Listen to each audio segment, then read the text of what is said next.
तो मेरा मानना है कि मुझे खुद को ही खत्म करना कष्ट है मेरे लिए, क्योंकि जो मैं पैसे कमा रहा हूँ उसी से मैं अपने दुश्मन को बलवान बना रहा हूँ। नमस्कार साथियों, मेरा नाम है मोनू कुमार और आप देख रहे हैं सूर्या जोशी न्यूज।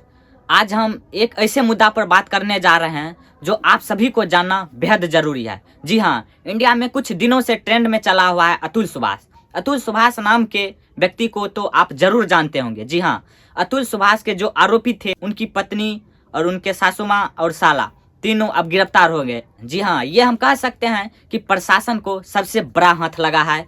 तीनों को गिरफ्तार करना बहुत ही जरूरी था। किस प्रकार से अतुल सुभाष जी 90 मिनट के वीडियो बनाते हैं और 24 पेज का नोट लिखते हैं, और किस प्रकार से उनकी पत्नी उन पर अत्याचार कर रहे थे, सता रहे थे, और कितना पीड़ा उस व्यक्ति को था। अब वीडियो में भी साफ साफ देखे होंगे और झलक भी रहा था।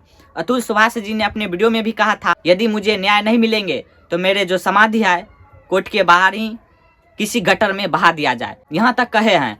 और अतुल सुभाष जी से हर पुरुष को सीखना चाहिए कि वैवाहिक जीवन में दिल मिलना चाहिए, ना कि कुंडली। कुंडली से कुछ नहीं होता है, दिल मिलना चाहिए। देखिए एक पत्नी किस प्रकार से अतुल सुभाष जी का जिंदगी बर्बाद कर दिया और कहां से कहां पहुंचा दिया। आप लोग तो जानते ही हैं। अतुल सुभाष जी न्यायालय पर भी सवाल उठाए हैं कि न्यायालय मुझे न्याय नहीं दिए हैं, इसलिए मैं ये कदम उठाने पे मजबूर हो गया हूँ। और अपने भाई फैमिली को भी सतर्क किए हैं, विदाउट कैमरा के आप उनके सामने नहीं जाइए, नहीं तो आप पे कुछ अलग भी धारा लग सकता है। इसी प्रकार से वीडियो में अतुल सुभाष जी कहे थे और 24 पेज का नोट भी लिखा हुआ था।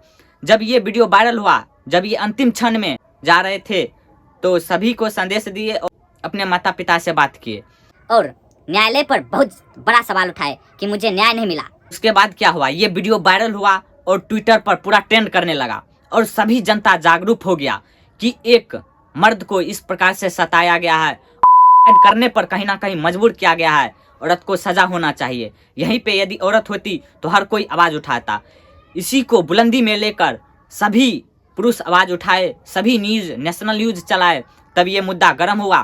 तब उनके पत्नी और उनके साला और उनकी सास को गिरफ्तार किया गया। तो ये तो बहुत ही खुशखबरी है कि अतुल सुभाष जी के आत्मा का शांति मिल गया, अब उन्हें इंसाफ मिल गया। लेकिन सबसे बड़ा सवाल उठता है न्यायालय पर कि न्यायालय भी इस प्रकार से कर सकता है।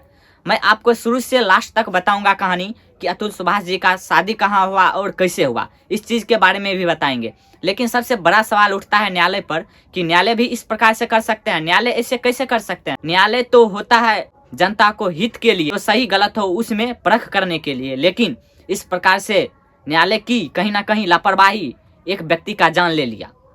तो इस पर न्यायालय पर भी कुछ ना कुछ कार्रवाई होना चाहिए, जांच करके। हम ये नहीं कहते हैं कि डायरेक्ट कार्रवाई होना चाहिए, जांच करके न्यायालय पर भी कार्रवाई होना चाहिए। और कहीं ना कहीं ये विषय न्यायालय पर भी बनता है। अतुल सुभाष जी बेंगलुरु में IA इंजीनियरिंग में कंपनी में शायद जो बेंगलुरु पुलिस ने उनके पत्नी और उनके पत्नी के भाई और उनकी पत्नी की मां को भी गिरफ्तार किया है। और मैं बता दूं, अतुल सुभाष जी समस्तीपुर के निवासी है जो बेंगलोर में इंजीनियरिंग की नौकरी जॉब करते थे। अतुल सुभाष जी की पत्नी गुड़गांव में रहते थे, वहीं से उसे हड़प लिया गया है। अब न्याय कहीं ना कहीं अतुल सुभाष जी को मिल ही गया। अतुल सुभाष की पत्नी जैनपुर में उनके खिलाफ झूठे केस दर्ज कर दिए और उन पे आरोप लगा दिए कि उनकी पत्नी केस वापस लेने के लिए 3 करोड़ रुपया मांग रही थी। मतलब कुछ भी समझ लीजिए कि एक पत्नी कैसे अपने पति को प्रताड़ित किया और उनके बाद केस भी कर दी, और उनके बाद केस वापस लेने के लिए 3 करोड़ रुपया भी मांग रही थी। मतलब कि अतुल सुभाष जी AI इंजीनियर बेंगलुरु में जॉब करते थे, लेकिन 3 करोड़ इतना रुपया कहाँ से अमाउंट ला पाते। 3 करोड़ नहीं दिया तो फिर केस जारी रखा उनकी पत्नी, और फिर यहाँ से यहाँ तक कहाँ तक पहुँच गए अतुल सुभाष जी, आप लोग तो जानते ही हैं। अतुल सुभाष का एक 4 साल का बेटा भी है। उनकी पत्नी कहा कि 4 साल का बेटा है, इनका मेंटेनेंस पढ़ाई लिखाई के लिए 20,000 रुपया महीना एक्स्ट्रा देना पड़ेगा। ये सब उनको प्रताड़ित किया गया इस प्रकार से। और निकिता ने अपने बेटे से मिलने के लिए 30 लाख की डिमांड किया कि यदि हमारे बेटे से मिलिएगा तो 30 लाख रुपया दीजिएगा, तब मिलने देंगे। मतलब एक बेटा से भी जुदा कर दिया पिता को। ऐसी पत्नी कहीं ना कहीं कलंक है इंडिया में। और कहीं ना कहीं शादी पर भी सवाल उठाया जा रहा है कि इस प्रकार की पत्नी से शादी करना कहीं ना कहीं जिंदगी को झंड करना होता है। और अतुल का दोस्त बोला कि उनकी पत्नी अतुल को एटीएम के तरह इस्तेमाल भी कर रहे थे। बेंगलुरु की एक आईटीआई सेक्टर में अतुल जी काम करते थे और लमसम 50 से 60 हजार के मंथली कमाते थे। और ये सब होने के बावजूद उन्हें संभल में नहीं आया और कानून से न्याय नहीं मिला, तो ये कदम उठाने पे अतुल जी मजबूर हो गए और कहीं ना कहीं आज उनका आत्मा भटक रहा है।